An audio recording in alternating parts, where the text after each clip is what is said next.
And at this point, we're going to turn it over to Kyla for our student ex officio board member. Hi. So this month at all of the schools, there was a lot of holiday events and spirit weeks and activities like that. So most of the schools shared that in common, and the students really did enjoy it a lot, and they're having a great time. And as Dr. Cox said, the spirit is high and energy's high, and everyone's excited for break. At the primary schools, they did focus a lot on community and kindness, and they had a lot of holiday-themed events and the activities in their classrooms. They also had holiday boutiques where the students were able to shop for their families. And most of the primary schools participated in the Toys for Tots fundraiser, and they started giving back to those in need. And it was nice for them to gather toys and know they're making a good difference. At Wood Park, second grade students are going to be having the chance to be anchors on the Wood Park Weekly. That's their new news channel, and this is going to be super exciting for them because it's a great leadership opportunity for the students, and the kids and the staff are super excited to see it take place. At Indian Hollow, students enjoyed celebrating Spirit Day, where they recognized the students who embodied the Commack champion traits. They're also this week doing a Spirit Week leading up to the holiday break. At Northridge, students celebrated Computer Science and Education Week, and they did this by participating in coding and technology projects. For example, kindergarten students got to make digital holiday books, and this was good for them because they worked on their technology skills and their creativity together, and they had a great time doing it. At Rolling Hills, the students are participating in Winter Wonderland Week, and they're having a great time. And also, in the end of November, I got to visit Rolling Hills, which was a really great visit for me because I went to Rolling Hills as my primary school. And it was nice to see the teachers that I had and walk around the building. And the students were so excited to tell me everything that they love about their school and show me around. They told me about how they love art and all the projects that they make, and they love music, and of course recess because they get to talk to their friends. And they did tell me that they wanted to have more time in their Discovery Den, and they were really excited to show me about the Thanksgiving projects and workshops that they had. And it was super cute. They had filters and everything, and it was really nice to see that. They took us and turned us into turkeys They with did their, turn us into turkeys. their computers. Yes. At Burr, they had their first family champion night, which was a night where families came together with the students, and it was had so they could all talk about the Commack champion traits together. And they've had a lot of positive feedback from that night, and they're excited to start this as an annual and occurring tradition. They also had their Staffer Day on December 15th, where 5 students were picked to be staff members: the principal, assistant principal, secretary, teacher, and custodian. And when they asked the students who they wanted to be for the day, the one that got the most responses was custodian. So, yes, very funny. At Sawmill, Keelan won a statewide cabbage growing contest. This is the second year in a row that Sawmill won the contest, which is pretty cool because it's statewide. The Sawmill also had the rotation basketball tournament, which the gym teachers hosted, and both Sawmill and Burr had their winter concerts. The students performed really well, and a lot of kids from the primary schools got to go to these winter concerts, see the schools that they're going to be going to next year, and they got to have a great concert experience. At the middle school, they also did a lot of giving back. They had the Adopt a Family program, which they've been doing for 10 years, and it was really successful. The kids brought in a lot of presents for families in need. They also had the Thanksgiving food drive, which is run by the student government, and that was really successful this year. At the middle school, Commack High School students also got to visit and tell them about their college psychology and education class, which is a newer class, and a lot of the kids at the middle school seemed really interested and wanting to learn more about it and join the class. It's also a good class at the high school, and everyone that takes it loves it.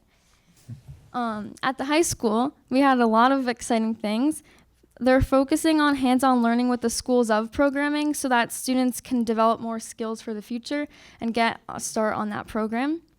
We also had our school-wide Thanksgiving food drive, which was run by Student Life, and it was really successful. They even told us to stop bringing in turkeys because we brought too many. And then my favorite thing we had this month, we hosted the Compassion Without Borders Leadership Conference, which I've been asking Ms. Lippenholtz to host for the last 2 years because I think we could host it better than any school, and I think we did. But did. basically, we had like over 400 students come to our school, and they met in breakout rooms with kids from our school that ran them. And basically, they just talked about different things that their district or their school does that they love, like different events and stuff. And that way they could get ideas from each other and hopefully make a positive impact in their school and their community. And as we say, level up, because that's what Commack likes to do. That's it. Thank you so much, Kyla. It was phenomenal. There were over 34 plus school districts at the high school, and the entire event was led by students, which was something spectacular. And of course, when we do things, we go above and beyond. We had the food truck, we had our musicians playing, and it was just an outstanding event for students across Long Island and to build those bonds. So thank you so much, Kyla, for your report. I don't know how you fit any time into your studies because your report is so thorough. And in getting to know Kyla, she shared with me how late she stays up to study and what time she gets in the morning, but I don't want to scare any of our younger students who are going to high school to think that that is normal. But she is such a hard worker, and we are so proud of you. So thank you so much. All right.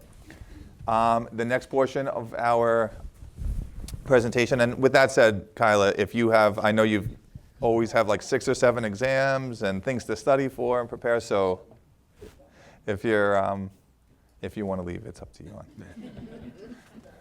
You know what I was thinking? I was looking at that picture before of the young girl with the cabbage.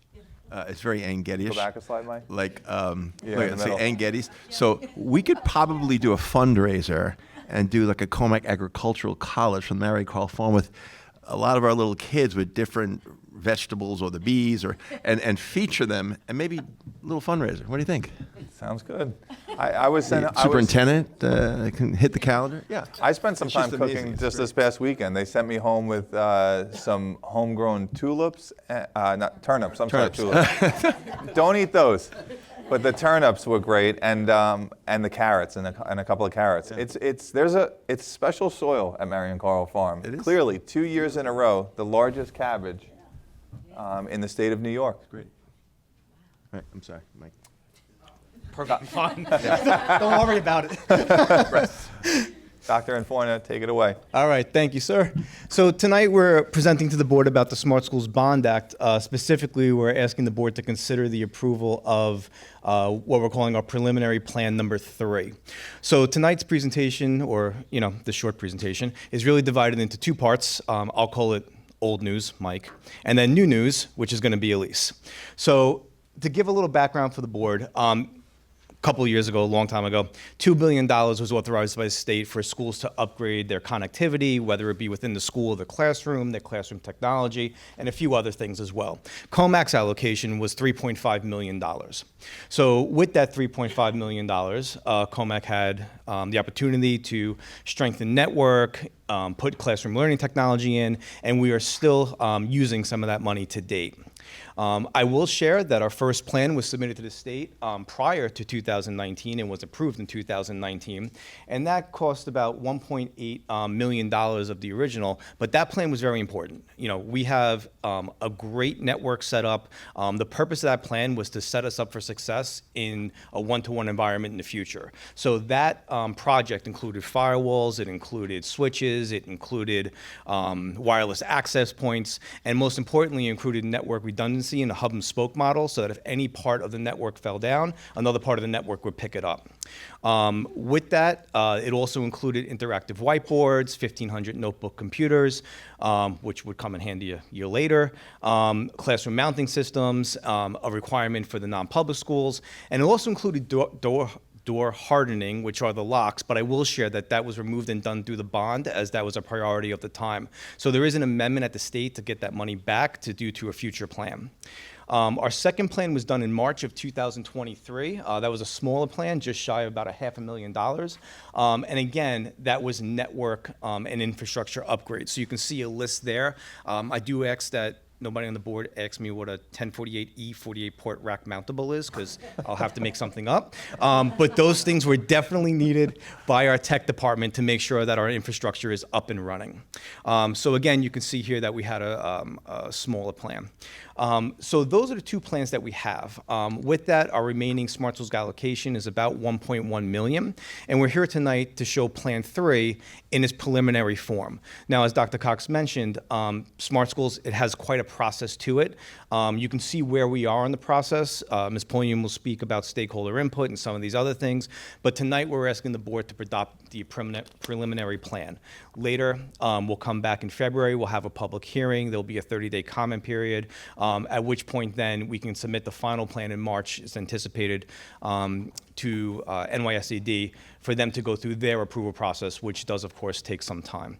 So that's the old news. I would like to introduce to you the new news. Ms. Pulliam talked about the new plan. I will warn you, this was the calmer part of the presentation. I saw her drink 2 energy drinks at about 6 o'clock. So this is, hold on to your seats. Thank you, Mike. Hello, everyone. So with the remaining, most of the remaining allocations that we have from the Smart Schools Bond, we are looking to do the following things.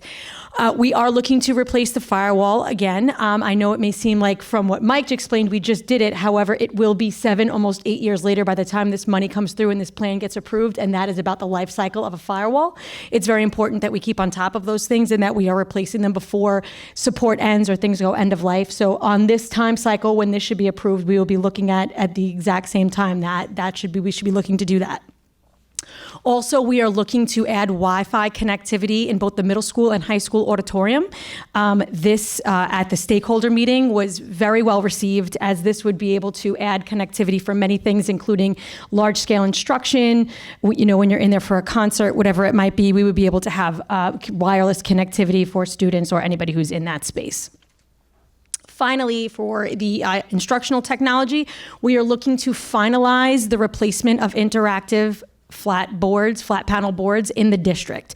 So any classroom that still has a projector board or a old school, quote unquote, smart board will be replaced in this plan with an interactive flat panel board that does include mobile boards, that does include ensuring that every instructional space, whether it be a gymnasium for physical education or whatever it might be, a small class for speech or small group instruction, that every space has an interactive board in it.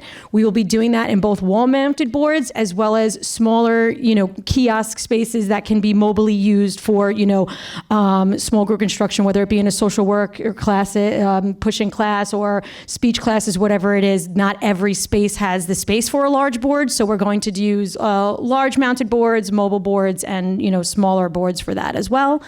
It includes also one of the labs at the high school, an art lab, getting some new PCs replaced, some kind of high-end gaming PCs for that space as well. So that is what this plan is going to be for. Technically, it is being split into 2 separate plans, and that is simply just because the firewall and the wireless need to get assessed by the Office of Facilities Management. Good, see, we're a great team over here. The Office of Facilities Management, and the instructional technology does not, and I do not want to hold up that plan. So we are simultaneously at the same time setting up both plans with the hope that the instructional technology plan will be approved first. Part of the process for the state is that we get input for stakeholder input. So we got that stakeholder input on 12/10 at the Technology Steering Committee. There were students, teachers, administrators, and community members in attendance. There was a lot of great input. Like I said, I believe that even though the interactive flat panels went over great in the committee input, the wireless infrastructure in the auditoriums were very well received. People are really looking for that.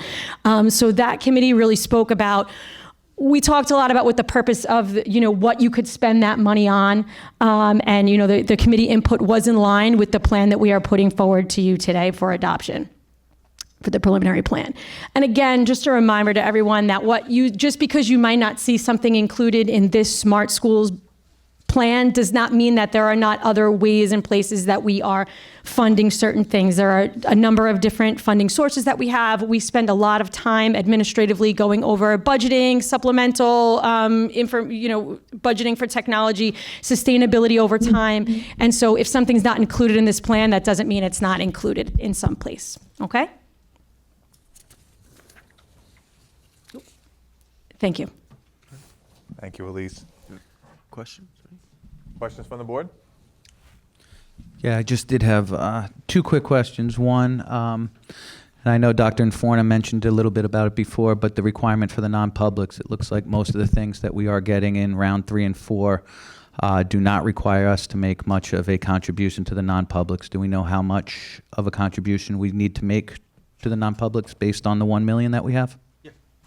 So it's interesting because the original plan set aside an amount for non-public school, which is no longer within district boundaries. So we're working with our new non-public school to have an allocation set for them in a future plan that is appropriate for them. Gotcha. Thank you. And the replenishment cycle for our interactive flat panel boards, do we have a plan moving forward, or currently have a plan in terms of as we go through this, so that we're not purchasing 250 boards at one time, but rather a cycle of? Absolutely. So this plan finalizes the remaining boards. There is internal funding that we have been using to replace them over time. The great part about the IFPs is that they have a longer life cycle and a better warranty than the smart boards do themselves. So I do think that the longevity of these boards will be better, which puts in a different type of sustainability plan that we would have had to have with the smart boards. Great. Thank you so much. You're welcome. Any other questions? I have a question. So the Plan 1 and 2 was covered by the funding for the $3.5 million, correct? So Plan 3 and 4, that $1,012,000 is covered from where? We used all that money, correct? So No, the 1 million is the remaining balance. okay, so that's the balance. Okay, thank you.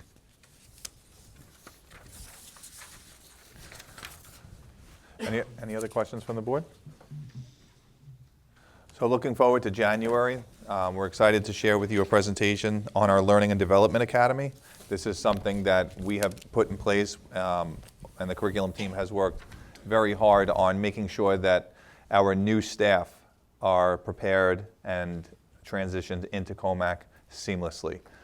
It starts in year 1, but it has grown into year 2 and year 3. In year 4, it has turned into almost a 4-year program because the teachers are looking for more of that PD. And I think that in addition to the curriculum team, our union has partnered with them to make sure that they're working side by side to ensure that our teachers come in, they understand the culture of Commack, what the expectations are, and make sure that they feel supported. So I want to thank the CTA as well for partnering with us. So that presentation will be done in January. So that concludes our administrative report. At this point, I turn it back to you, Mr. Huber, for the business portion of the meeting. All right, thank you so much. I'm going to ask Ms. Hermer to read the Board of Education meeting statement for our first public session. Good evening and welcome. We're so glad you're here with us tonight. Your voice matters, and we truly appreciate your involvement and interest in our schools. There are 2 opportunities for public comment during this meeting. The first is for comments related to items listed on tonight's agenda. The second, which takes place at the end of the meeting, is for comments on any general school district matters. If you'd like to speak on an agenda item, please take a white card. If you'd like to speak during general public participation, please take a green card. The district clerk will call speakers by number. When it's your turn, please come to the microphone, say your name, and let us know if you're a resident of the district. Each speaker has up to 3 minutes to speak and will kindly notify you when your time is up. Please direct your comments to the board only. These public comment times are for listening and gathering feedback. We won't be responding in real time, but if a question is raised that requires follow-up, we'll be sure to get back to you afterwards.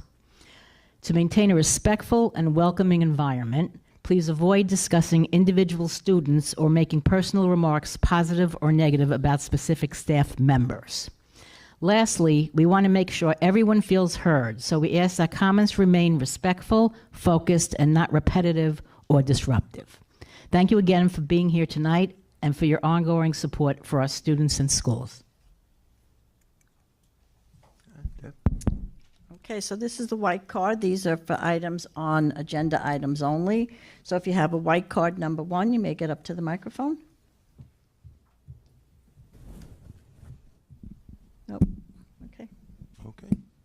We're going to move on with the agenda. At this point, I'm going to make a motion to approve the minutes from the November 20th, 2025 Board of Education meeting. Can I get a motion? Can I get a second? All those in favor? Aye. I need a motion to approve the personnel agenda. Can I get a motion? Motion. Can I get a second? Second. All those in favor? Aye. I need a motion to approve the consent agenda items as presented and or amended, numbers 2 through 11. Can I get a motion? Motion. Second? All those in favor? Aye. And we are right at the second participation. So, Ms. Berger, that was quick. Yeah. Make it up for lost time. One sec. Oh, personnel agenda. Yes. Oh, I'm sorry. Mr. Ostrand has a Couple of highlights. couple of highlights from that personnel Sure. agenda. Sorry. Absolutely. The first piece that I want to share with the community is we have some tenure recipients tonight. We're going to honor them at our June Board of Education meeting. I'm also proud to announce the appointment and the promotion from one of our teaching assistants at Northridge Primary School to a probationary special education teacher position at Northridge. Congratulations and welcome to Ellie Cornane.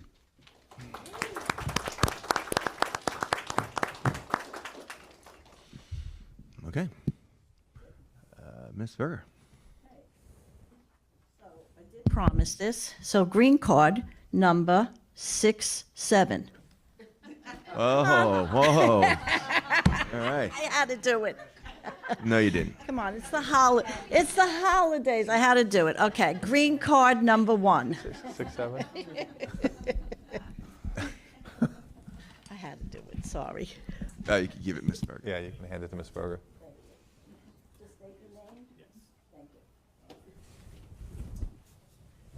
I appreciate her telling that joke before this. So, good evening. My name is Todd Riggs. I'm a resident here in Commack, as well as a parent of 2 Commack High School athletes. I'm here representing myself, my family, the community, and approximately about 50 other similarly upset parents and players within the Commack football program.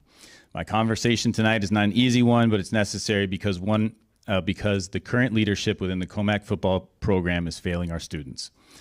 Our request is for a change in the leadership. It's not based on hurt feelings. It's not a group of disgruntled parents who are upset about playing time or wins and losses. This is a request for change based on the years of evidence showing the current lack of dedication, leadership, lack of accountability, and commitment to the program and its athletes. When these students are met, when these students aren't met, when these standards aren't met, these it's the students that suffer the most. Our student athletes deserve someone who's fully committed to the players in the program, someone who leads by example, someone who makes an effort to show up to every practice, every workout, every event, motivating the players to do the same. Someone who has high expectations of themselves and their team, someone who displays the hard work and dedication that it takes to achieve those expectations.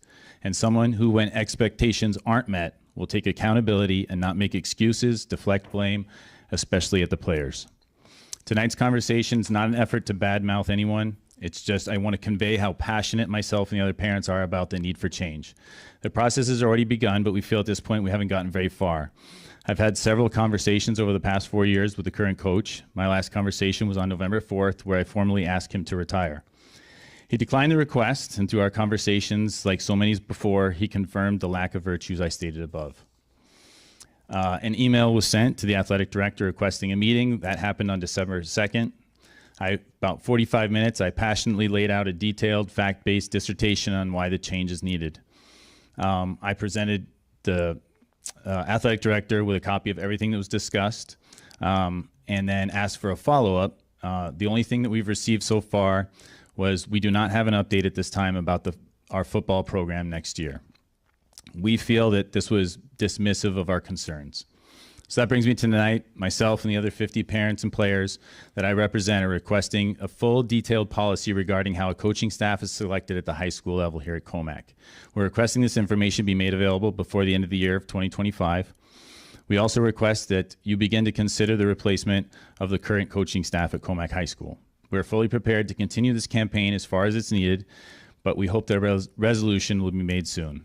These requests are made with the best interest of the students, our program, and the community. I believe that football is the greatest team sport ever played. It brings families and community together. But when the players are unhappy playing, coaches are unhappy coaching, it not only hurts the sport, but more importantly, it hurts the student athletes. We respectfully ask these requests be addressed formally and in writing. And I gave a copy of this to everyone with my email and phone number. Thank you, Mr. Ricks. Thank you.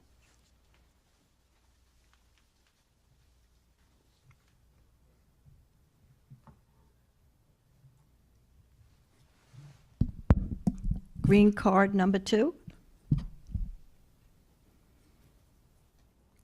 Number 3. Anyone else for a green card? Okay. Okay.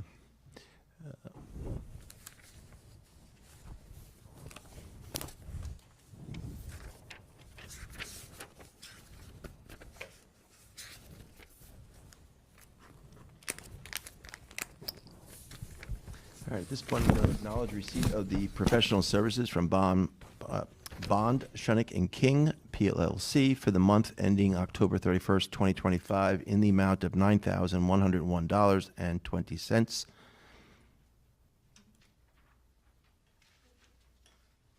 No motion, yeah, we're just acknowledging. But thank you for the motion. I'm going to acknowledge receipt of the Internal Claims Auditor's monthly report. Acknowledge receipt of the recommendation for the Committee on Special Education, dates listed, and for the acknowledge the receipt of the recommendation for the Committee on Preschool Special Education, dates listed. I got acknowledge receipt of the October 2025 financial reports as listed.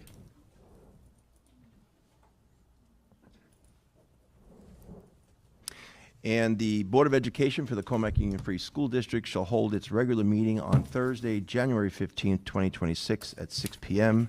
at Hub's Administration Building in East Northport, New York.